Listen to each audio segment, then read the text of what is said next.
cumprimento cada um que está assistindo essa mensagem de hoje com a graça e a paz de Jesus. Sabem, outro dia eu estava assistindo uma mensagem pela internet e o palestrante ali, o pregador, ele estava contando sobre este homem. Você conhece este homem? Warren Buffett. Você conhece ele? Já ouviu falar sobre ele? Ele é um dos homens mais ricos do mundo. E desde os anos 2000, Warren leiloa no eBay uma oportunidade de almoçar com ele. O primeiro leilão foi vendido por $25 mil.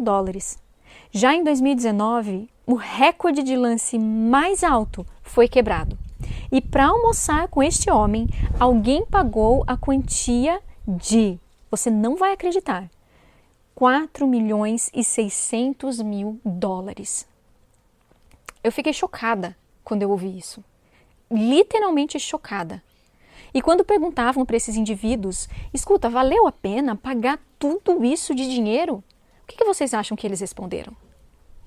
Eles responderam sim, com certeza. Valeu cada centavo poder almoçar face a face com a mente financeira mais importante do mundo. Mas eu não vou falar com você sobre esse tipo de encontro face a face.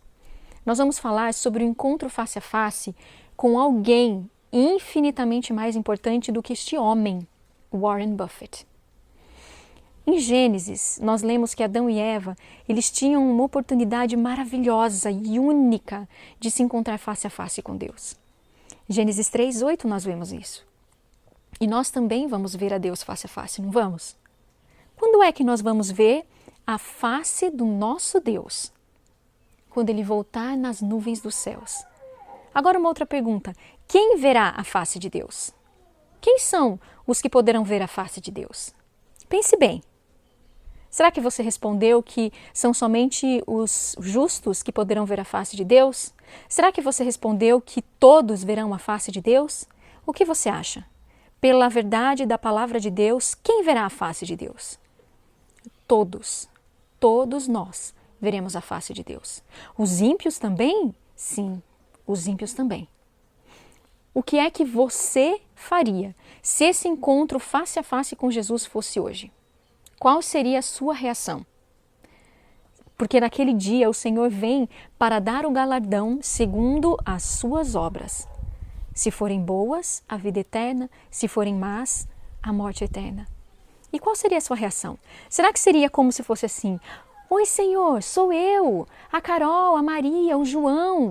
Mas o Senhor vai olhar para nós e dizer assim: eu não te conheço.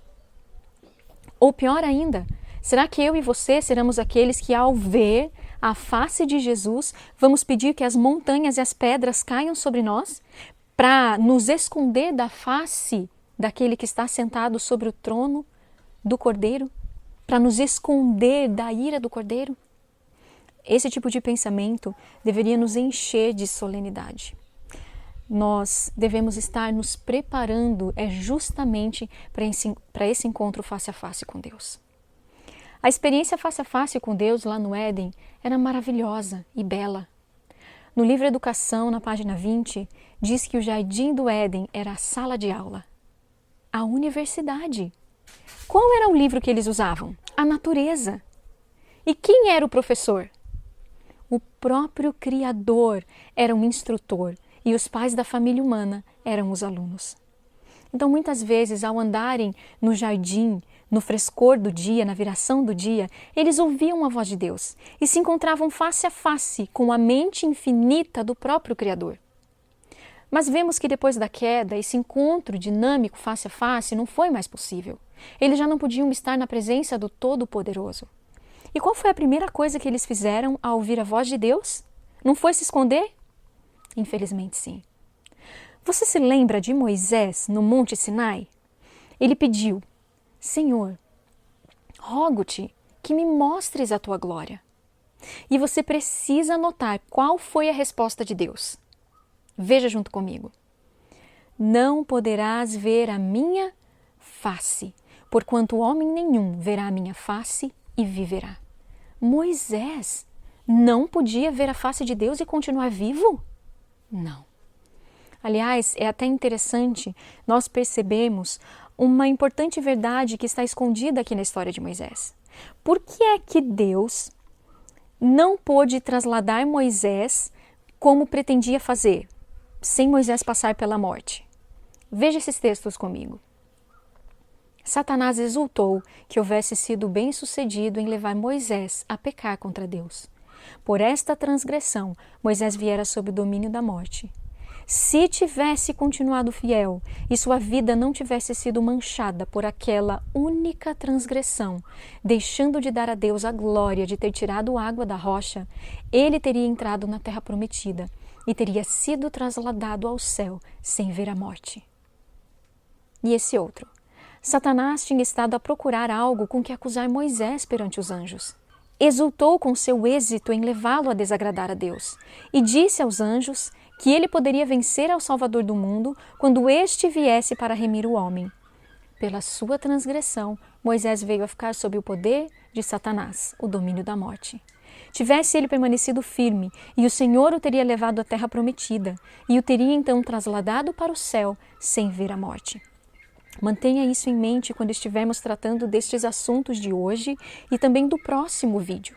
E Deus, voltando à nossa história, Deus em sua misericórdia diz assim para Moisés. Moisés pede: Senhor, eu quero ver a tua glória. E Deus em sua misericórdia diz o seguinte: olha, eis o que farei por ti. Você vai ficar em uma rocha, atrás de uma rocha, e quando a minha glória passar diante de ti, eu vou te colocar ali numa fenda e vou te cobrir com a minha mão. Então, quando eu tiver passado, eu vou remover a minha mão e você vai ver as minhas costas, mas a minha face não se verá. E você se lembra do que aconteceu depois disso? Moisés então desce do monte e vai encontrar com o povo. Ele desce da montanha com o rosto todo iluminado, tão iluminado que os filhos de Israel disseram para ele assim: Moisés, nós não conseguimos mais, nós não podemos mais olhar para a tua face. Por favor, coloca um véu para esconder. E isso depois de ver as costas de Deus. Você já percebeu que para que Deus fale conosco, com homens e mulheres, Ele precisa se ocultar? Uma voz, uma luz, uma sarça ardente, atrás de uma fenda na rocha, em forma humana, como Jesus veio. Ele precisa como que colocar um véu de proteção.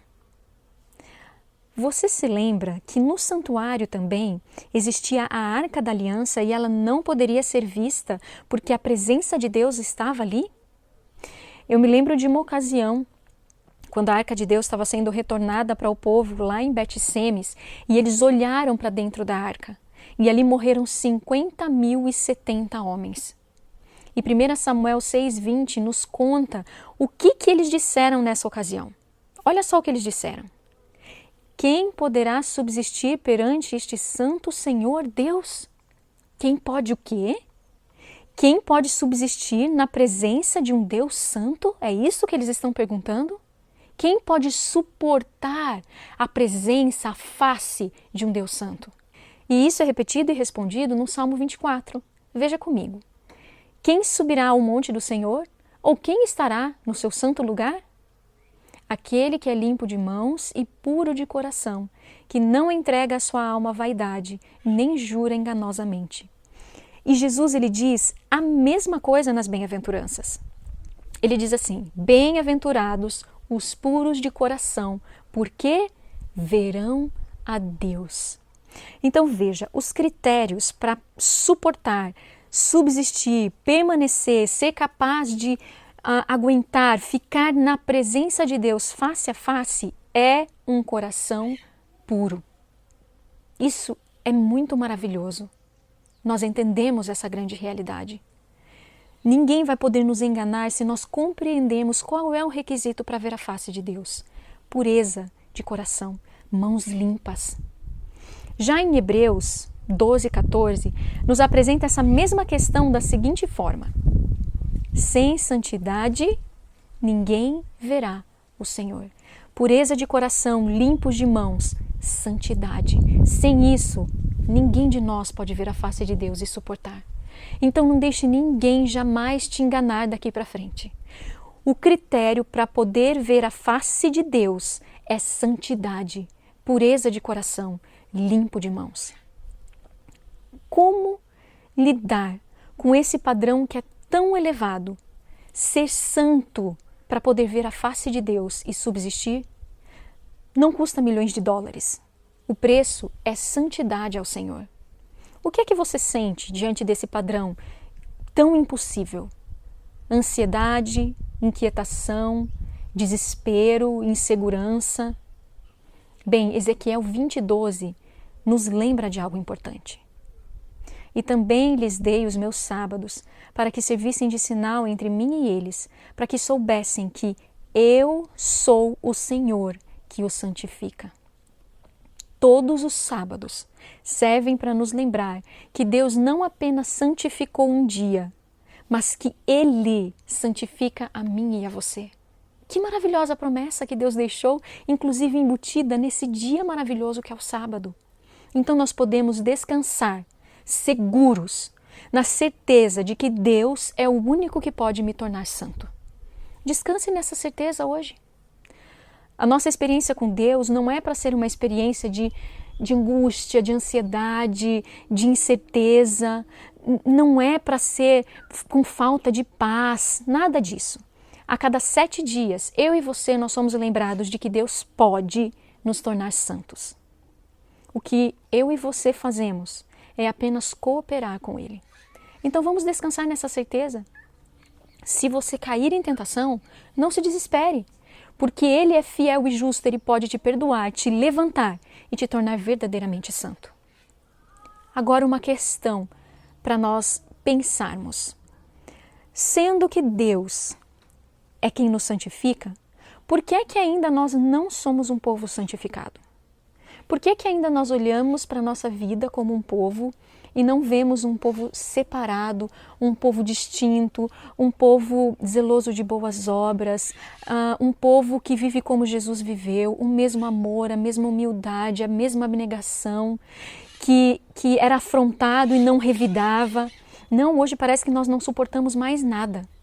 As pessoas nos dizem alguma coisa e nós já não suportamos mais. Eu não quero nem ver mais essa pessoa na minha frente. Ela errou, ele fez isso, eu não quero nem ver mais essa pessoa na minha frente.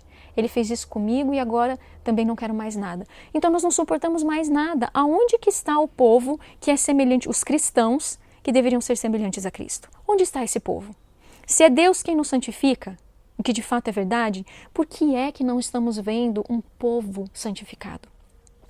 Leia comigo esse texto inspirado que vai nos ajudar a entender um pouco mais o que é que está acontecendo e o que precisa acontecer para que possamos ver a santificação na sua e na minha vida. O céu nunca será alcançado por um povo que vive à vontade, simplesmente professando o cristianismo. Deus requer obra cabal, completa, por parte de cada um de seus seguidores. Então o que Deus quer de mim e de você? Uma obra completa. Abnegação resoluta, vigilância constante, fervorosa oração, emprego diligente de todo meio de graça e o auxílio de Jesus Cristo, nosso Redentor. Com todas essas coisas, havemos de sair vitoriosos. E nós sabemos que a parte de Jesus Cristo, o auxílio de Jesus Cristo, ele está oferecido abundantemente para mim e para você. O que é que está faltando então para vermos vidas santas? Para que você, ao invés de se irar, de se irritar, de se magoar com os outros, você demonstre aquele espírito que é o espírito de Cristo na sua vida. O que é que está faltando? Negar o seu eu, vigiar constantemente, oração fervorosa e constante. E se apegar constantemente da graça oferecida para mim e para você.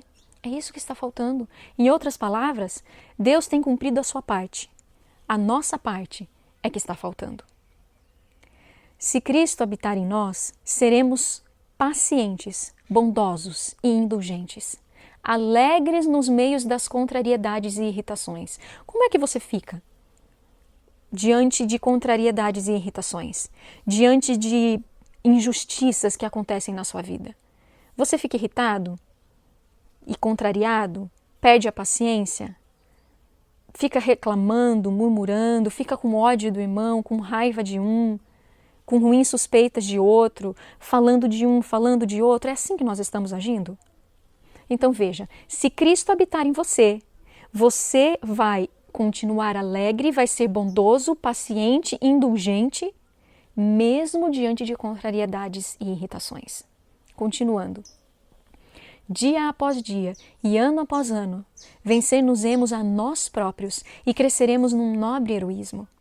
Tal é a tarefa que sobre nós impende, mas não pode ser cumprida sem o auxílio de Jesus. Firme decisão, um alvo bem definido, contínua vigilância e incessante oração. Aqui em casa nós decoramos esses 5 pontos. O auxílio de Jesus, firme decisão, um alvo bem definido, contínua vigilância e incessante oração. Isso é necessário para nós sermos vitoriosos. Continuando o texto. Cada um tem suas lutas pessoais a travar. Nem o próprio Deus pode tornar o seu caráter, o meu caráter nobre e a nossa vida útil se eu e você não colaborarmos com Ele. Quem renuncia à luta pede a força e a alegria da vitória, essência do bom viver. Veja, Apocalipse nos apresenta uma cena terrível. Tem um grupo de pessoas que diz o seguinte: e diziam aos montes e aos rochedos, caí sobre nós e escondei-nos do rosto, da face daquele que está sentado sobre o trono e da ira do Cordeiro.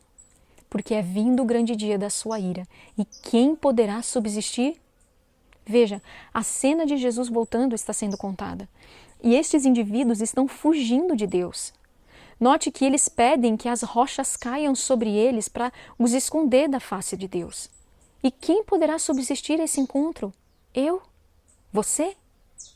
E a resposta é dada em seguida, em Apocalipse 7, porque ali nos conta de um grupo de pessoas, os selados. Eles sim podem subsistir. Os que lutaram e venceram pelo sangue do Cordeiro, os que cooperaram com Deus. Diz o seguinte: não danifiqueis a terra nem o mar, nem as árvores, até que hajamos selado nas suas testas os servos do nosso Deus. Sabe, essa questão do selo, se nós formos comparar com o Êxodo, fica até mais fácil para a gente compreender o que esse selo representa. Também farás uma lâmina de ouro puro, e nela gravarás com as gravuras de selos, santidade ao Senhor. E atá-la-ás com um cordão de azul, de modo que esteja na mitra. Na frente da mitra estará, e estará sobre a testa de Arão. O que é que tinha que estar aqui sobre a testa de Arão?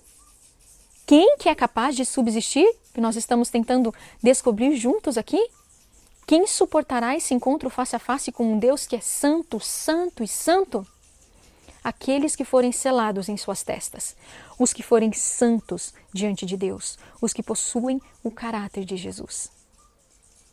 O remanescente de Israel não cometerá iniquidade, nem proferirá mentira, e na sua boca não se achará língua enganosa. Esse texto está falando do remanescente dos últimos dias. Será que esse texto pode ser dito de você? Olha, o João não cometerá iniquidade, ou não comete iniquidade, nem profere mentira, e na sua boca não se acha língua enganosa. Será que pode ser dito de mim? A Carol não comete iniquidade, ela não profere mentira, e na sua boca não se encontra, não se acha língua enganosa. Será que esse texto está podendo ser dito de você e de mim? E esse texto, na verdade, está falando de nós, de um povo. Compare com 1 Pedro no capítulo 2, falando de Jesus, o qual não cometeu pecado, nem na sua boca se achou engano. O caráter de Jesus Cristo, a vida que ele viveu, precisa ser vista em mim e em você. Essa é a promessa de Deus para mim e para você. Não se achou engano na boca de Cristo, e na boca do remanescente também não se acha língua enganosa. Eles também não cometem pecado. Jesus não cometeu, mas o remanescente também não comete pecado. Não é maravilhoso? Eu separei alguns textos do Espírito de Profecia que falam justamente sobre essa questão do selo do Deus vivo e a questão do caráter de Cristo. Leia comigo. O selo do Deus vivo só será colocado nos que se assemelham a Cristo no caráter. Os que vencem o mundo, a carne e o diabo serão os agraciados que receberão o selo do Deus vivo. Os que hão de receber o selo do Deus vivo e ser protegidos no tempo de angústia devem refletir completamente a imagem de Jesus. Você quer receber o selo de Deus? O selo de Deus só pode ser colocado sobre você quando você refletir perfeitamente o caráter e a imagem de Jesus. Quando você for provocado e você não se irar. E você ainda sentir compaixão e misericórdia do outro. Quando alguém fizer algo para você, ao invés de ressentimento e amargura, você entregar tudo isso para Jesus e não revidar, não se magoar e viver com Cristo dentro do seu coração. E Cristo vai controlar o seu espírito e não o seu eu. Assim você poderá receber o selo de Deus. Agora veja Apocalipse 14. E olhei, e eis que estava o Cordeiro sobre o monte Sião, e com ele 144.000, que em suas testas tinham escrito o nome de seu Pai. Lavaram os seus vestidos e os branquearam no sangue do Cordeiro. Na sua boca não se achou engano, porque são irrepreensíveis diante de Deus. Então tem um povo que está de pé, vendo a Deus diante da face de Deus. E eles subsistem? Sim, eles subsistem. Eles têm o selo de Deus nas suas testas, o nome do Pai, santidade ao Senhor. Eles são puros de coração e limpos de mãos, eles são santos. Então, assim fica mais fácil para a gente entender para que serve o Evangelho. Para você nunca mais ser enganado. Mas será que esse é o Evangelho? É isso que deve ser pregado hoje? Mas será que a gente ouve tantas vozes? Então, para que você entenda, o Evangelho serve para nos recuperar. Deus quer nos recuperar, para que nós sejamos capazes de vê-lo face a face novamente, sem ser consumidos. Sabe o tipo de comunicação que ele mantinha com Adão e Eva? Pois é, ele quer restaurar, para ele poder ter esse mesmo tipo de comunicação comigo e com você. Então nós vemos que o Cordeiro está lá de pé, com os puros de coração e os limpos de mãos, porque eles foram restaurados. Eles subsistem à presença do Cordeiro, porque Deus escreveu a sua lei em seus corações. Eles foram restaurados a essa comunhão, esse relacionamento de proximidade novamente. O Evangelho eterno faz exatamente isso. Restaura pessoas para que sejam capazes de subsistir ao encontro e à presença de Deus. Essa é a essência do Evangelho. Essa é a verdade presente. É isso que devemos ensinar para as pessoas. Qualquer outro evangelho que promete graça e perdão sem recuperação, restauração completa do pecado, é falso e não habilita ninguém para subsistir diante da face de Deus. A própria essência do evangelho é restauração. E quem é que nos conduz no caminho da justiça? Quem é o agente restaurador? Salmo 143. Ensina-me a fazer tua vontade, pois tu és o meu Deus. O teu espírito é bom, ele me conduz à terra da retidão. Veja que o espírito é dado como um agente de regeneração, para tornar eficaz a salvação operada pela morte de nosso Redentor. Havendo operado a convicção do pecado e apresentado perante a mente a norma de justiça, o Espírito Santo afasta as afeições das coisas da terra e enche a alma com o desejo de santidade. Atos dos Apóstolos. Então vamos olhar para o santuário. Nós vamos ver ali os 3 compartimentos. É algo muito simples. Sabe quando Deus ele quer ensinar alguma coisa para nós? Sabe quando você quer ensinar alguma coisa para uma criança e você vai desenhando? Ou quando a gente diz assim, eu não entendi o que você falou, desenha aqui para mim. Deus, ele desenhou para a gente entender como que ele faz para nos restaurar, nos trazer de volta a santidade e a obediência. Qual é a essência do evangelho que nós vimos? É a restauração. Quem é o agente restaurador? O Espírito Santo. Então nós vemos que Adão e Eva, eles estavam, antes da queda, face a face com Deus, representado aqui pelo Santíssimo. Mas depois de cair, eles foram parar lá fora, para fora do santuário. E eles teriam morrido se não fosse o plano de redenção para os trazer de volta para esse relacionamento face a face com Deus. Então é como se Deus fizesse assim, os conduzisse para o pátio e apresentou a eles o Cordeiro morto desde a fundação do mundo, o Cordeiro que tira o pecado. Então, através da promessa de um restaurador, eles podem ser perdoados e recebem a libertação de Satanás e de seu poder, libertação do pecado, porque sim, eles tinham se tornado agora amigos de Satanás. Mas então Deus não os deixa entregues a si mesmos e entregues a Satanás. Deus vem e mostra o cordeiro. Olha, veja, aqui está um cordeiro que tira o pecado de vocês. Então eles são perdoados, recebem a libertação do pecado. Eles morrem para o eu, para o mundo e para o pecado. Então eles são conduzidos mais avante, olha ali, são purificados, lavados, feitos novas criaturas, completamente diferentes de amigos de Satanás. Deus agora coloca inimizade entre eles e a serpente. E Deus os conduz para a vida de santidade, mantendo-os livres do pecado, libertos do mal, aperfeiçoando-os em santificação todos os dias de suas vidas. Mas veja só, falsos evangelhos levam você somente até o pátio. E dizem assim para você, olha, enquanto você estiver vindo para o pátio para pedir perdão, é só você se ajoelhar no fim do dia e pedir perdão. Basta! Será que é isso mesmo? Será que Deus tem prazer nisso? Será que é esse o evangelho? Leia comigo. De que me serve a mim a multidão de vossos sacrifícios, diz o Senhor? Já estou farto dos holocaustos de carneiros e da gordura de animais cevados. Nem me agrado do sangue de bezerros, nem de cordeiros, nem de bodes. Quando vindes para comparecer perante mim, quem requereu isto de vossas mãos, que viesseis a pisar os meus átrios? Mas como assim? Não foi o próprio Deus que pediu para que quando eles pecassem, eles viessem e pisassem nos átrios e trouxessem as suas ofertas e derramassem o sangue? Não foi o próprio Deus que pediu isso? Por que é que ele está, que ponto ele está tentando marcar aqui, fazer-nos entender de que ele não estava mais se agradando? O que é que ele quer nos ensinar? Isso é muito importante para nós. É muito relevante, isso não é uma história do passado. Isso é importante para mim e para você. É como se Deus estivesse dizendo assim, olha, quando você se ajoelha todos os dias para pedir perdão pelas mesmas coisas e constantemente o que você fez ontem, semana passada, mês passado, e você vem e pede perdão no fim do dia, quem foi que pediu isso de você? Ele está falando isso para mim e para você. Porque vir ali oferecer um sacrifício era pelo pecado. Então Deus está dizendo assim para mim e para você. Quem foi que pediu que você viesse, se ajoelhasse e pedisse perdão? Que você viesse e pisasse nos átrios? Vamos continuar lendo. Não continueis a trazer ofertas vãs, ou seja, parem. É ofertas vãs. Sua oração pedindo perdão todos os dias pelas mesmas coisas é vã. O incenso é para mim abominação. E as luas novas, os sábados, a convocação das assembleias, vamos trazer para os nossos dias.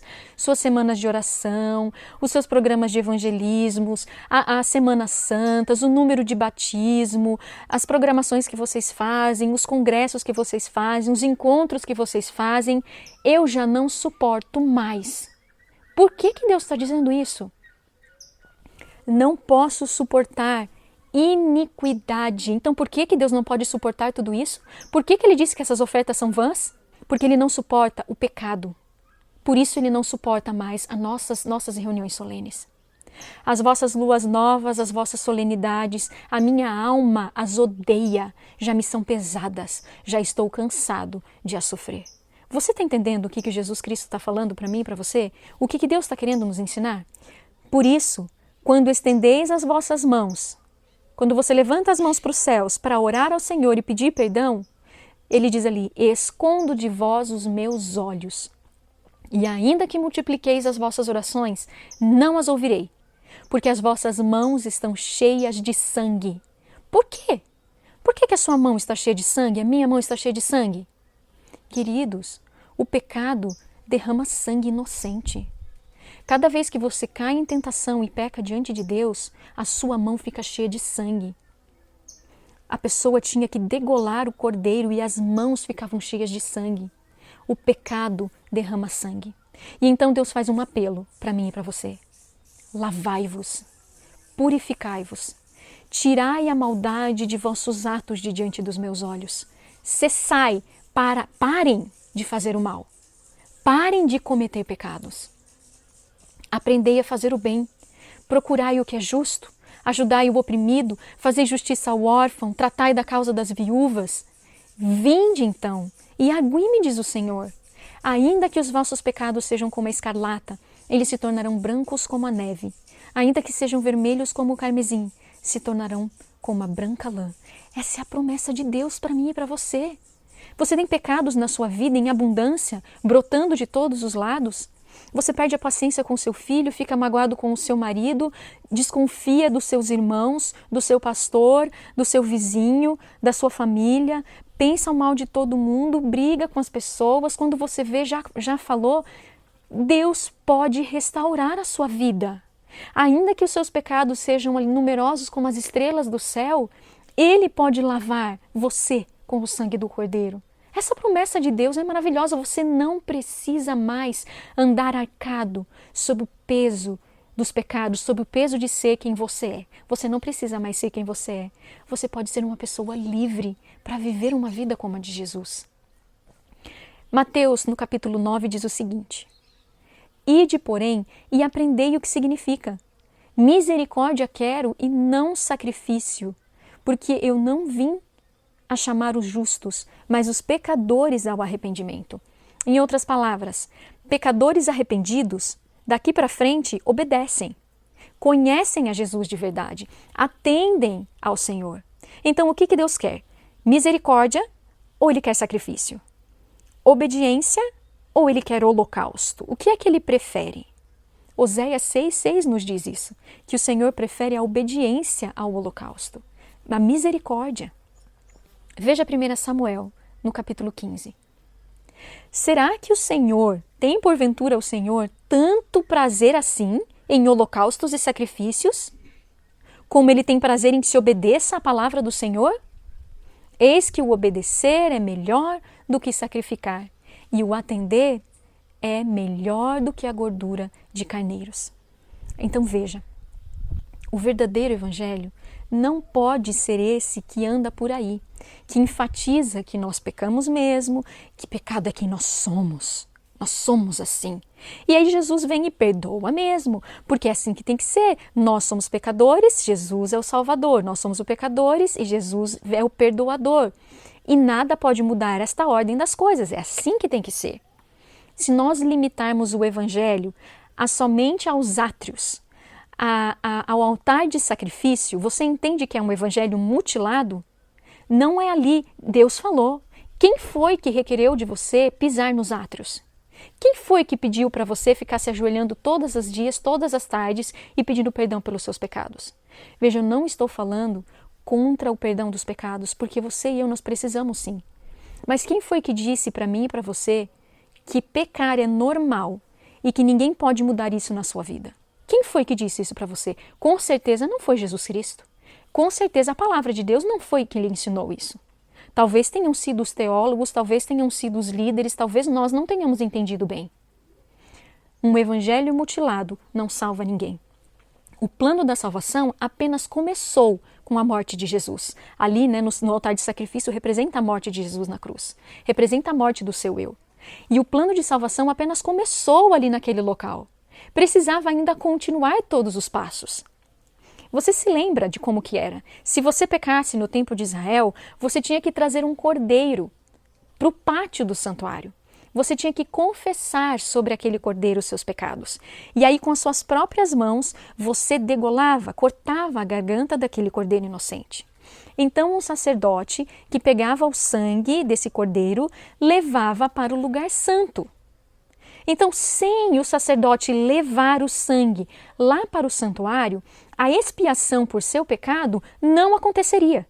Ou seja, se você não abandonasse aquele pecado para que o sacerdote levasse através daquele sangue, representando que você morreu para aquilo. Então, se você não abandonasse aquele pecado que você tinha acabado de confessar, para que ele fosse levado e registrado sobre o santuário, de nada adiantaria. Não adianta, não foi isso que Deus pediu. Nós não estamos entendendo. Deus não pediu tal coisa, que se ajoelhar e fazer uma confissão superficial, sem ter se arrependido e abandonado o pecado. Pedir forças para o Senhor para abandonar. Seria o mesmo que ter prazer no derramamento de sangue. Porque você iria voltar de novo, e de novo, e de novo. Porque amanhã você voltaria com mais. E depois mais, e cada vez mais. É um cenário abominável só da gente pensar. Então a gente se lembra que uma vez por ano acontecia o dia da expiação, para ensinar uma lição muito objetiva. Acontecia a purificação do santuário, mostrando que o povo podia viver em santidade diante do Senhor. Eles podiam ser completamente purificados. Era o privilégio deles viver sem o peso dos pecados dos quais eles já tinham consciência. E ainda cooperar com o Senhor para aperfeiçoar a santidade, pedindo que o Senhor sondasse o coração. Senhor, me mostra, que mais? Que mais que tem na minha vida? Que mais que existe em mim que o desagrada? Isso é que verdadeiro arrependimento quer dizer. Porque se não for assim, é o mesmo que ter prazer no derramamento de sangue, você entende? É o mesmo que continuar vindo e degolando o cordeiro, vindo e degolando o cordeiro. Aliás, aquele cordeiro representa Jesus. Assim, eu e você precisamos entender que Deus quer nos tornar santos. Ele quer nos tirar do pátio e nos levar pela fé a uma vida santa. O que o Espírito Santo quer fazer comigo e com você hoje é nos preparar para esse encontro face a face com Jesus sem passarmos pela morte e sermos capazes de subsistir diante da sua presença. Essa é a própria essência do Evangelho. Preparar pessoas ou para morrer seladas, purificadas, ou no nosso caso, para estar selados, puros e santos sem passar pela morte.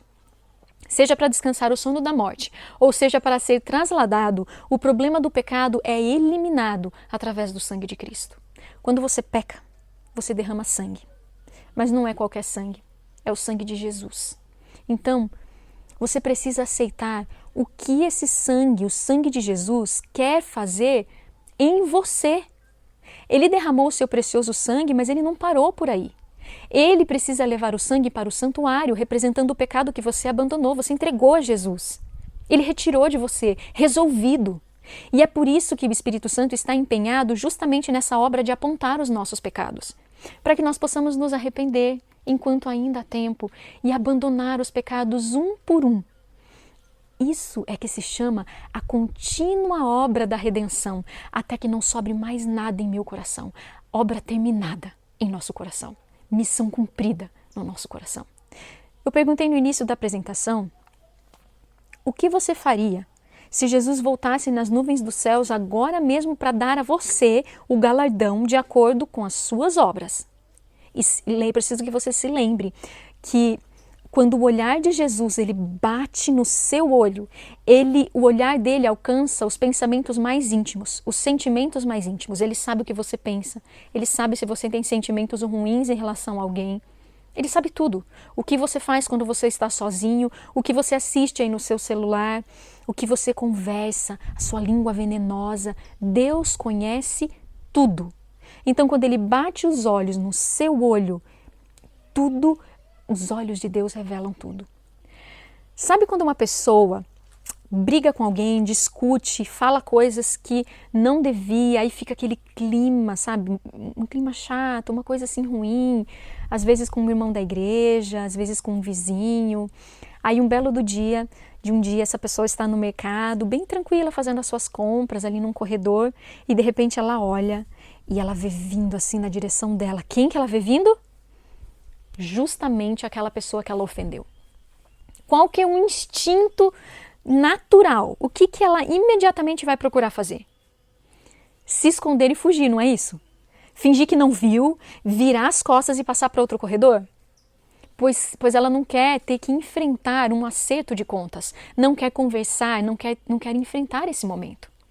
A Bíblia diz que os pecados fazem separação entre nós e Deus, e que Deus ele é um fogo consumidor. Então, quando eu pergunto o que você faria se você visse a face de Deus agora, se você fosse enfrentar o dia do acerto de contas agora mesmo, não vamos romantizar esse momento. Muitas vezes eu percebo que a gente tem uma tendência de romantizar tudo isso. Ah, Jesus vai voltar e nós vamos vê-lo, vamos nos encontrar embaixo da árvore da vida, não vejo a hora de que ele volte. Mas você entende o que isso significa? Que só existem duas reações? Ou você vai fugir, do olhar de Jesus e procurar se esconder, rastejar para longe dele, para que ele não te veja? Ou você dirá: Senhor, sim, esse é Jesus Cristo a quem eu aguardava. Eu realmente conheço a Jesus. E conhecer a Jesus é ser transformado à sua semelhança. Sim, ele é meu amigo, mas de verdade. E ter a Jesus como amigo é fazer somente aquilo que o agrada. Ele anda comigo todos os dias, de verdade. E quem anda com Jesus todos os dias, vive como ele viveu. É esse Jesus, é ele quem me move, é ele quem me cala. Inclusive quando alguém me provoca. Era por ele que eu estava aguardando. Sabe, um dia, muito em breve, nós teremos esse encontro face a face com Jesus. E hoje, você e eu estamos tendo essa oportunidade única de conhecer o verdadeiro evangelho que nos prepara para esse momento. Cooperar com a obra que Jesus quer realizar em nós e por meio de nós. Nós precisamos desesperadamente de Jesus. Hoje, agora e de verdade. Nós precisamos, tomar uma firme decisão de cooperar com Ele. Veja esse texto. E mostrou-me um rio puro da água da vida, claro como cristal, que procedia do trono de Deus e do Cordeiro. No meio da sua praça, e de um lado e de outro lado do rio, estava a árvore da vida. Que cenário lindo! Que produz 12 frutos, dando seu fruto de mês em mês, e as folhas da árvore são para a saúde das nações. E ali nunca mais haverá maldição contra alguém, e nela estará o trono de Deus e do Cordeiro, e os seus servos o servirão. E verão a sua face, e nas suas testas estará o seu nome. Amigos, esse é o poder do Espírito. Esse é o objetivo do verdadeiro Evangelho. Por que é que eles são capazes de ver a face de Deus? Porque o nome dele está escrito nas suas testas. Qual é o critério para você poder ver a face de Deus? Sem santidade, ninguém verá o Senhor. O sábado nos lembra de que há ainda um descanso para o povo de Deus, um descanso no qual ainda precisamos entrar. Você já está cansado de ser quem você é? Está cansado de cair em tentação? Já está farto de fazer as coisas e se arrepender, e fazer de novo e se arrepender depois? Você já entendeu que obedecer é melhor do que pedir perdão? Você pode entrar no descanso de ser como Jesus. Essa é a experiência do sábado. Ele é o Senhor que nos santifica. Sabe, Jesus, ele está no céu, ministrando no lugar santíssimo do santuário celestial. Nós não conseguimos ver a face física do Salvador, mas é meu privilégio, é seu privilégio conhecer a Jesus como ele é através de sua palavra. Outro dia eu estava vendo uma história muito interessante. Um jovem, ele perguntou para um pastor, um homem de Deus, que vivia uma vida conjugal feliz, como que ele havia conhecido a esposa. E a história foi interessante, porque esse pastor, ele era americano e a esposa asiática. E eles se conheceram pela internet. Então eles estavam a milhares de quilômetros de distância. Ele estava morando nos Estados Unidos. E o contato que eles tinham era todo virtual. Eles faziam ligações pelo Skype algumas vezes e eles conversavam regularmente. Então ele disse algo que chocou o jovem. Ele disse o seguinte: veja, eu percebi que ela era uma mulher de Deus e eu me apaixonei por ela. E eu pedi ela em casamento, sem nunca termos nos encontrado pessoalmente face a face. Aquele jovem olhou para ele e falou assim: você fez o quê? Ele ficou chocado. Como que você fez isso? Você ficou louco? Como assim? E esse pastor disse: mas calma, tem mais. Nós marcamos a data do casamento também. E a primeira vez que eu vi esta mulher face a face, pessoalmente, foi no momento em que eu voei lá para a Ásia para me casar com ela. O jovem ficou chocado. Mas como assim? Por que é que você não voou para lá pelo menos uma vez, para ter certeza mesmo? Será que você não deveria ter feito isso? Afinal, vai ser a pessoa com quem você vai passar o resto da sua vida? E se você, quando descesse daquele avião, percebesse: e agora? O que foi que eu fiz? Vestido comprado, padrinhos prontos, todo mundo esperando o casamento. E então esse homem respondeu: sabe, nós passamos tanto tempo conversando e nós nos conhecíamos tão plenamente, nos amávamos tão verdadeiramente, que quando eu desci daquele avião e olhei para aquela mulher face a face, pessoalmente pela primeira vez, nós simplesmente continuamos de onde havíamos parado. E era como se já estivéssemos juntos há muito tempo de verdade. Sabe, um dia nós vamos ter esse encontro face a face com Deus, pessoalmente. Mas hoje Deus já providenciou maneiras de nós passarmos tempo com Jesus, constantemente e diariamente, mesmo sem poder ver o seu rosto. Ele sempre provê um meio de se revestir com coisas que podemos suportar para que vejamos a sua glória, seu caráter, sua amorável pessoa, sua face, por assim dizer. Mas Ele quer nos preparar para esse glorioso encontro sem que sejamos consumidos por sua glória. E Ele deseja que eu e você sejamos cooperadores com a sua obra. Nós vamos poder vê-lo em glória e majestade sem nos esconder ou fugir e dizer: este é o nosso Deus a quem aguardávamos. E é isso que nós vamos ver no nosso próximo estudo, na nossa próxima palestra. Qual é a obra que Ele pretende realizar em nós para que nós possamos subsistir? Meu querido que está assistindo, minha querida que está assistindo, que ninguém jamais te engane. A obra do Espírito Santo é te convencer do pecado para que você o abandone. Abandone o pecado de uma vez. Então o Espírito vai te convencer também da justiça, para que você aceite a justiça de Cristo e passe a viver a vida de Jesus em santidade. Porque Ele te convenceu de que há um juízo, no qual Ele pagará a cada um segundo as suas próprias obras. O único e verdadeiro Evangelho eterno, através do poder do Espírito, faz justamente isso.